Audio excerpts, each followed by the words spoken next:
সেই ব্যক্তিগৰাকীয়ে তাহাজ্জতৰ সময়ত টোপনিৰ পৰা উঠিব পৰা নাই, তেতিয়া বেতেৰৰ নামাজ কেতিয়া পড়িব? বেতের নামাজ আগে পড়তে হবে, ফজরের নামাজ পড়ে। বেতের নামাজ রাইখা যদি ফজরের নামাজ পড়ে তাহলে নামাজ হবে না। এক ওয়াক্তের নামাজ ছাইড়ে পরবর্তী ওয়াক্ত পড়লে নামাজ হয় না। যে কোনো ওয়াক্তের নামাজ রাইখা দিয়ে পরবর্তী ওয়াক্তের নামাজ পড়লে নামাজ হয় না। তবে তিন অবস্থায় হইয়া যায়। তিন অবস্থা কি? একটা অবস্থা হলো যে বর্তমান নামাজের অর্থ একবারে সংকীর্ণ, মানে একদম সময় যায় অবস্থা, তখন আপনি আগেরটা দিয়া পরেরটা পড়তে পারেন। আর একটা হইল যে মনেই নাই, আপনার আগের রক্ত যে রয়েছে এটা মনে নাই, বর্তমান রক্ত বইয়া হেলাই দিলেন, তাও নামাজ হয়ে যাবে। তিন নম্বর অবস্থা হয়েছে নামাজ, বাকি নামাজ মানে বর্তমান নামাজের আগে পরিত্যক্ত বা কাজা নামাজ যদি 5 বা 5-এর বেশি হয়, 5-এর বেশি যেমন 6 ওয়াক্ত এরকম যদি হয় তাহলে আপনি ধারাবাহিকতা জরুরি না, আগেরটা পড়া না নইলেও চলবে। এখন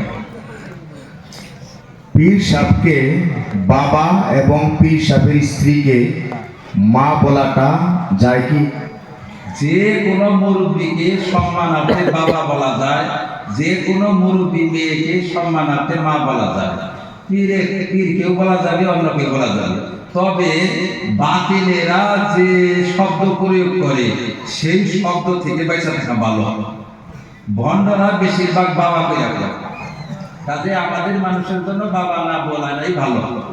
ভণ্ডরা বাবা মা কইরা ডাকে, এই ভণ্ডদের শব্দ ব্যবহার না করেন ভালো। হুজুর বলবেন নাপাক অবস্থায় কোরআন শরীফ পড়া এবং শোনা যায় কিনা? নাপাক অবস্থায় আপনার ওযু নাই অথবা গোসল নাই, এমত অবস্থায় কোরআন শরীফ শুনতেও পারবেন, কোরআন শরীফ পড়তেও পারবেন, কিন্তু কোরআনে হাত লাগাইতে পারবেন না। কোরআনে হাত লাগাইতে পারবেন না, না ওযু না থাকা অবস্থায়। আর গোসল যদি না থাকে, গোসল না থাকে মানে গোসল ফরজ হয়েছে আপনার উপরে, তখন আপনি কোরআন শরীফ শুনতে তো পারবেন, কিন্তু আপনি পড়তে পারবেন না, শুইতেও পারবেন না, পড়তেও পারবেন না। পড়া বলতে সামান্য এক আয়াতের আধা অংশ বা একটা শব্দ পড়লে কোনো দোষ নাই, কিন্তু পূর্ণ এক আয়াত বা তার চেয়ে বেশি পড়তে পারবেন না।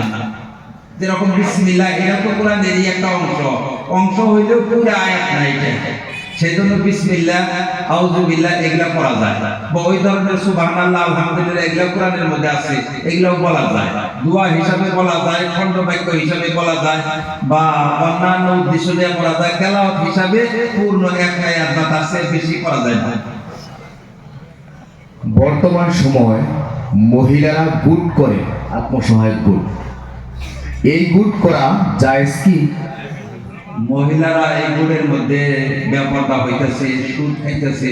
সুদ খাওয়া যখন জায়েজ নাই, তখন আর মহিলাদের গুড় তো আরো খারাপ, এই গুড়ের মধ্যে তো আরো খারাপই আছে। ওই জন্য এটা জায়েজ হওয়ার কোনো সম্ভাবনা নাই।